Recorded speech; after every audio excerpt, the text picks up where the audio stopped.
Dianggap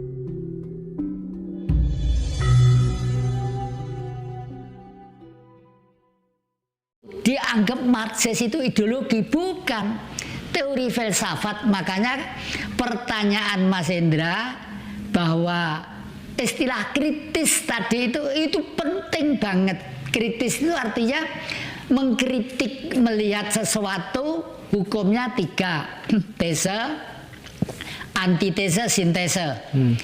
Tesenya yang ada sekarang apa ya? Tesenya pada waktu Orde Baru jelas, yang tidak Pancasila kamu adalah PKI, begitu peribahasanya ya. 3 juta manusia dikorbankan ya toh. Terus di zaman kekuasaan selanjutnya sampai ke Megawati ya hanya memakai kudung putranya Bung Karno. Tapi bagaimana ajaran Bung Karno itu justru tidak pernah dilaksanakan. Malah beliau didekati oleh orang yang terdekat. Tugasnya itu apa? Menyisihkan dan membuang orang-orang pengikut Bung Karno. Itu. Jadi ini kalau saya jelaskan secara umum mungkin terlalu panjang, tapi intinya bahwa maksudnya di dalam hukum Marxisme itu adalah teori dialektika, perputaran, tese, antitese, sintese. Nah, tesenya sekarang itu apa? Tesenya pada waktu dipimpin oleh Joko Widodo, Indonesia itu sudah bukan negara Pancasila. Saya katakan, saya sudah di viral-viral sangat terbuka. Terus gunanya orang Senayan ya, orang Senayan gunanya untuk apa? Rektor-rektor, tokoh-tokoh politik itu tugasnya apa? Ilmunya itu untuk apa? Negara sudah diselewengkan sedemikian jauh kok tetap diam semua. Sampai saya tuh bengok-bengok batin saya, diundang diadili ya malah beneran gitu loh. Karena apa? Kalau nggak ada salah satu yang nekat, sulit ini nanti. Apalagi kultur masyarakat kita itu pokok sik wetenge iki geganjelan telo sak gegem ngono wis ayem turu ning omah. Lah, untungnya tese Indonesia itu masyarakat sejak zaman Singosari Mojopahit ndak pernah ngoyo-ngoyo ngerusui pemerintah, itu ndak pernah. Makan cari sendiri, mbuh golek bayem kiwa tengen, mbuh ngenteni gogroke si kates kuwi, gogroke gedang kuwi, dan itu bisa makan mereka. Nah, kalau sampai negeri ini rakyat itu bingung berkayal itu kok pajak kupiye ini kupiye berarti negara ini dipimpin oleh penguasa-penguasa yang tidak layak untuk memimpin dan harus turun kalau memang tidak sanggup. Nah, itu kondisi pada waktu dipimpin Joko Widodo jelas itu.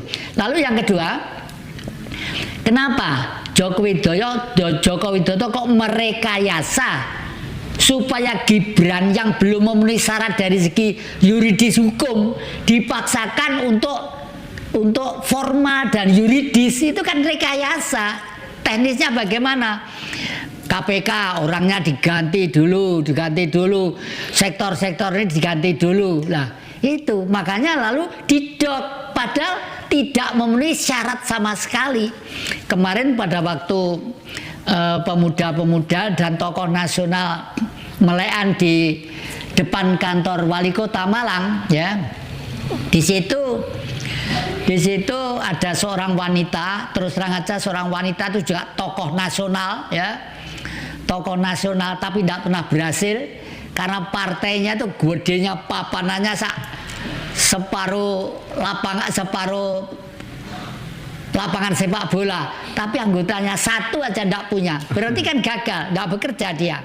Nah, terus dia mengatakan begini, saya baru dari Jakarta, sudah jelas sekarang leluhur sudah paring dawuh bahwa Gibran itu adalah satria piningit. Langsung saya ngamuk betul, bangsat kamu itu manusia apa? Ngaku sebagai orang nasionalis tapi otakmu tidak mau kamu pakai.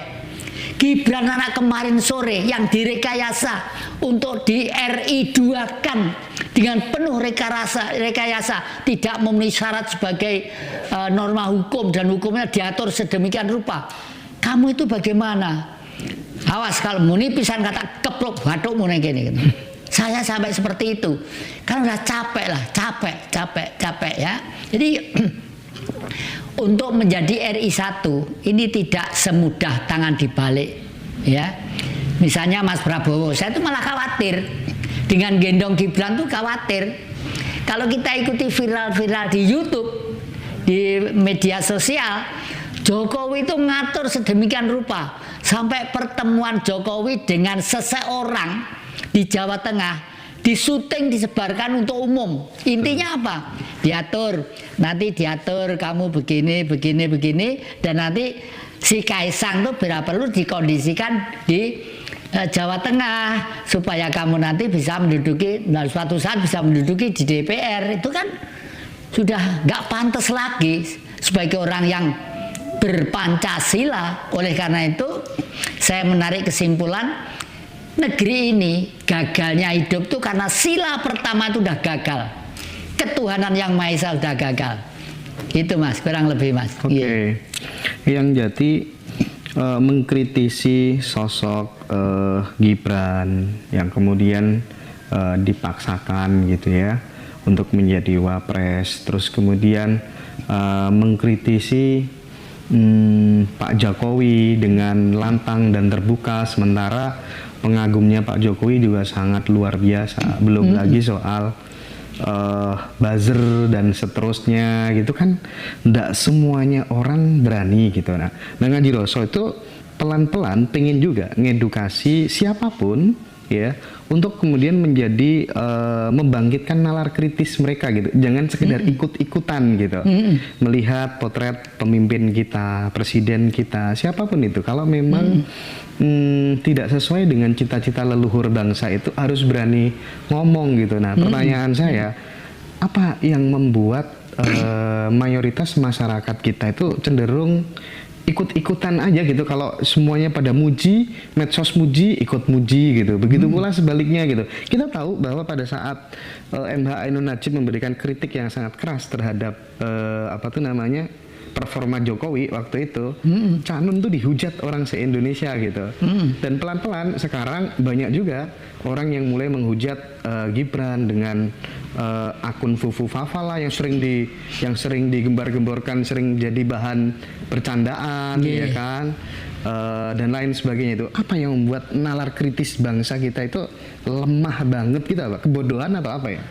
Jadi begini, karena sila pertama itu sudah gagal, untuk meraih sila kelima itu sudah barang tentu sulit. Satu, yang kedua, kondisi keadaan bangsa kita itu sebenarnya di dalam ramalan Eyang Prabu Joyoboyo sudah disebutkan. Kita ini adalah wangsa Hestina. Bangsa Hestina itu kita, bangsa Indonesia ini.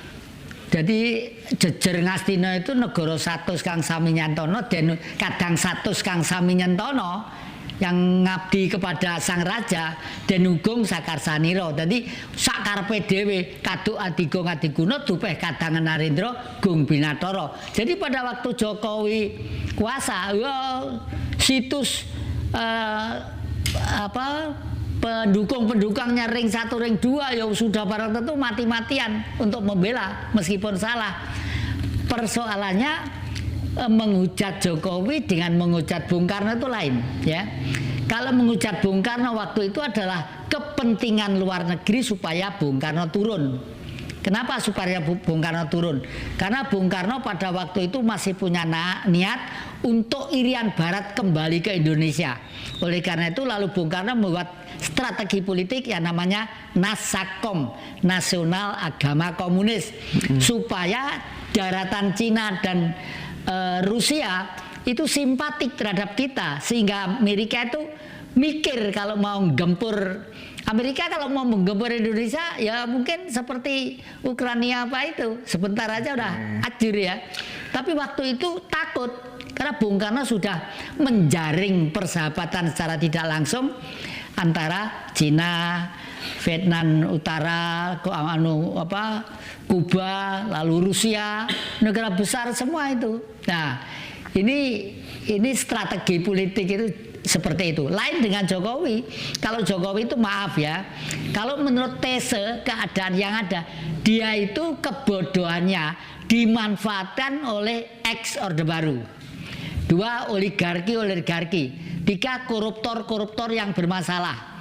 Keempat adalah orang-orang yang tidak senang Indonesia itu dipimpin orang yang tegar dan tegas.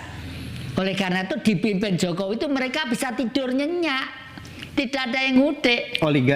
Oligarki apa itu? Termasuk ex-Orba. Jangan dipikir ex-Orba itu tidak punya kepentingan, sangat punya kepentingan. Tapi gimana, Yang? Kan nggak mungkin ya bisa jadi presiden tanpa kemudian di belakangnya ada oligar yang kemudian sebagai penyandang dana gitu. Tentu sebagai konsekuensi logisnya ketika kemudian presiden yang sudah didukung itu terpilih, pasti kan ada titipan-titipan untuk kepentingan bisnis dan lain sebagainya gitu. Nah, ini kan siapapun yang jadi presiden kan akan selalu begini, tidak hanya Jokowi, siapapun itu gitu. Nah, solusinya gimana gitu supaya kemudian bangsa ini kan rata-rata gitu sekarang Pak Prabowo kan memberikan semacam kayak ultimatum gitu ya, nggak boleh korupsi, kalau korupsi begini begitu gitu. Emang bisa dengan cara seperti itu tanpa kemudian ada perubahan sistem gitu ya? Ya betul itu, betul Mas. Sebenarnya pertanyaan jenengan ini jenengan jawab dewe perubahan sistem. Permasalahannya teknis yang bagaimana kira-kira. Nah, leluhur kita pernah negara 2/3 dunia itu sujud terhadap Indonesia. Sekarang ini disebut Indonesia. Dulu di era Mojopahit di bawah kekuasaan Tribuana Tunggadewi ya, itu memanfaatkan kekayaan bumi Nusantara ini karena dibutuhkan bangsa seluruh dunia, termasuk bumbu-bumbu masak, termasuk pala dan lain sebagainya. Membuat hamburger tanpa ada bumbu tidak akan sedap. Dan ini diketahui oleh Blok Barat pada waktu VOC, ya toh? Pada waktu VOC lah. Inilah makanya Indonesia itu jangan sampai ada pemimpin yang setegar Bung Karno. Sebenarnya Bung Karno tidak kejam, tidak jahat. Justru Bung Karno sangat manusiawi. Ya. Jangankan kok manusia, hewan saja dikasih burung juara pertama, burung perkutut seluruh Indonesia dilepaskan oleh Bung Karno. Tapi yang jadi sistem demokrasi sama sistem kerajaan tuh lebih oke yang mana sih sebenarnya? Oke, kerajaan. Ya. Oke, mending daripada gitu kan kenapa ya yang ya? Berarti kan daripada kemudian pemilihan gitu habisin uang banyak, mending Pak Jokowi aja jadikan raja gitu kan enak gitu ya. Jadi raja itu ada syaratnya Mas. Oh gitu ya. Ada syaratnya. Enggak kok pakaian raja lalu langsung menjadi raja, enggak. Syaratnya satu, harus paham leluhur ribuan tahun yang lalu. Yang kedua, harus paham budaya Indonesia. Harus paham tentang apa yang ada di Indonesia ini. Yang ketiga, harus cerdas dan mempunyai wawasan untuk jauh ke depan yang akan datang. Syaratnya seperti itu. Dan ini Jokowi sama sekali tidak ada. Untuk ini tidak ada. Baik yang Jati, terkait dengan sekarang kan lagi rame orang ngomong tentang bangkitnya Nusantara gitu ya kan. Kebangkitan Nusantara itu sebenarnya yang Jati dalam perspektif seorang dalang gitu, gimana memaknai kebangkitan Nusantara itu, yang bangkit itu apanya gitu? Makanya saya itu sudah bosan untuk berhadapan langsung secara politik ya. Ini Republik Indonesia kebetulan sekarang dipimpin oleh Mas Prabowo, saya panggil Mas ya karena dulu saya pun akrab dengan beliau ya. Ini Republik Pancasila. Jadi kita tidak akan menentang, tidak akan gempur karena punya kepentingan. Republik Indonesia dipimpin Prabowo, Republik Pancasila, itu kembali, publik itu rakyat, dipimpin oleh rakyat. Oleh karena itu yang dua PR yang sekarang kita laksanakan, mengumpulkan raja-raja seluruh Nusantara, seluruh Indonesia ya, itu sudah saya lakukan tahun 2008 di Mojokerto sana. Dan waktu itu yang diangkat sebagai Praba Raja Jagat Jawa, Raja Jawa yang menguasai raja-raja seluruh Indonesia. Yang ketiga, secara ekonomis kita mengeterapkan teori ekonomi era Mojopahit ya. Era Mojopahit itu yang merdeka itu siapa? Rakyatnya yang merdeka. Bagaimana teknisnya? Misalnya Tuban tuh daerahnya apa? Karena pinggir pantai mungkin daerahnya ada bandeng, ada ini.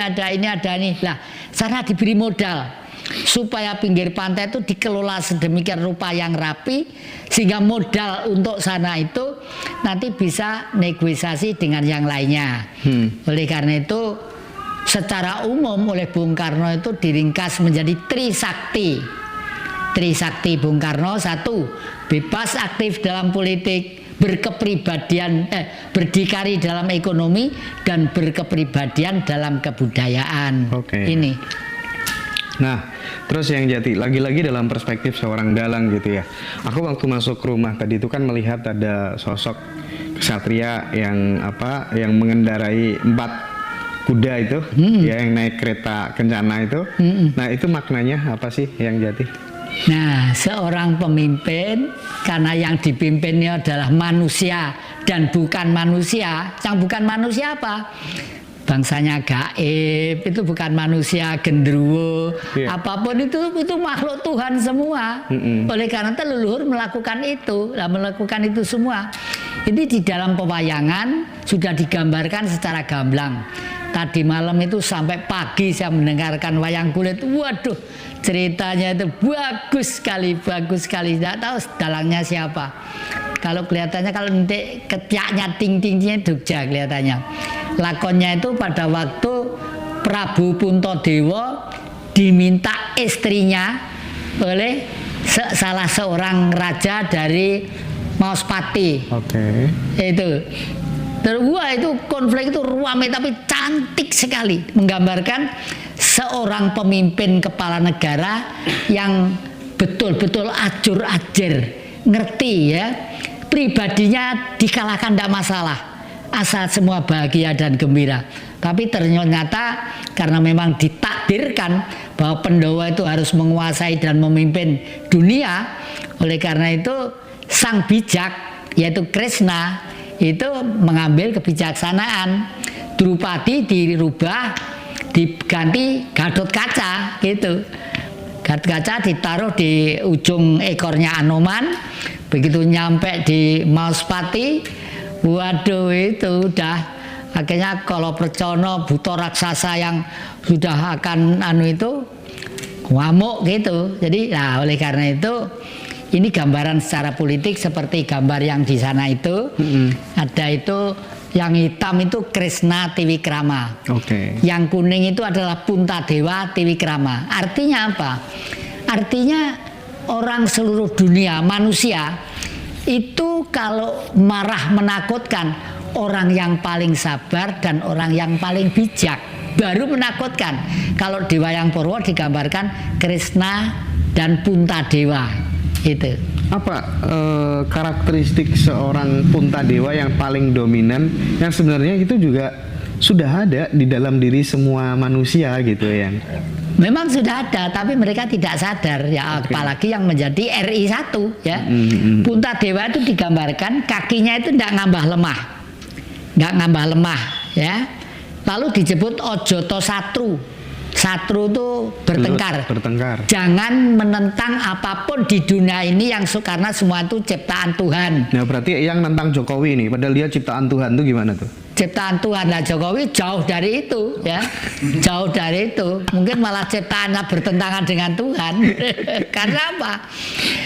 Berlagak suci, berlagak santai, berlagak tidak punya, tapi sebenarnya kaya raya. Dan terbukti yang terakhir itu pertemuan-pertemuan tertentu itu dibuka secara umum di viral itu, secara umum. Wis, jangan diperjelas, yang ngomong soal tadi aja Puntadewa lagi aja. Ya. Puntadewa itu digambarkan Ojoto Satru ya, artinya seseorang yang tidak punya musuh. Karena seorang kepala negara, entah itu entah itu gubernur, entah itu bupati, entah itu wali kota, entah itu RT, RW, harus cinta kasih terhadap lingkungan ya, terhadap lingkungan itu. Lalu jangankan kok istrinya, nyawanya diminta atau diberikan. Karena apa? Karena beliau sudah seakan-akan sudah full ya dengan Tuhan. Dan ini digambarkan dengan leluhur kita di abad 700-800 pada waktu membuat Borobudur. Borobudur itu yang pertama yang bawa itu adalah peristiwa perjalanan manusia Nusantara pada waktu itu. Lalu fase kedua masih ada Buddha, fase ketiga masih ada ini. Fase yang terakhir stupa itu sudah tidak ada Buddhanya. Karena apa? Sudah ketemu Tuhan. Kalau sudah ketemu Tuhan itu tidak ada benda. Meskipun Tuhan sendiri benda loh Mas. Tuhan itu benda. Loh, Tuhan kok benda lah, memangnya apa? Ya kelihatan, ya tidak kelihatan. Yang tidak kelihatan apa? Orang menyebut Allah. A-L-L-O-H.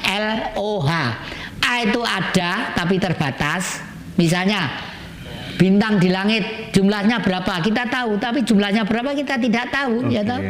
Lalu kalau Allah ada O-nya, titik rentang lurus ketemu bunder ya, garis tengah, atas plus bawah minus. Plus itu adalah angkasa, minus itu adalah bumi. Nah, Bopo angkasa, ibu bumi, leluhur kita sudah pikirannya itu hebat sekali, hebat sekali. Menjadi bodoh itu setelah pikirannya dirubah menjadi pikiran orang lain ini. Siapa yang merubah? Ya ini kelihatannya sejak Mojopahit Prabu Brawijaya kelima itu punya seorang anak setelah kedatangan Mahaguru dari atas angin ya, atas itu ndur, angin itu udara, negara sing isune udara tok wis kabeh padha ro lah ya, datang ke sini, namanya Begawan Durna. Durna itu hidungnya mancung begini, pakai ubel kepala, pakai selendang di pundak sini, lalu tangannya kanan itu mirip tasbih, tangan kiri gegem amplop. Wis roh kabeh lah ya. Iya. Terus sepatunya itu dengkeng ke atas gini loh. Itu yang Jayabaya Pak Batu sudah meramalkan seperti itu. Apa hebat. Itu gimana sih yang kok ramalan-ramalan itu bisa terjadi ya kalau kita ngomong jangka Jayabaya gitu ya. Kok hampir presisi gitu, gimana kok bisa kayak gitu? Karena ramalan itu orang yang mendapat ramalan yang original, yang baik itu adalah orang yang menerima wahyu.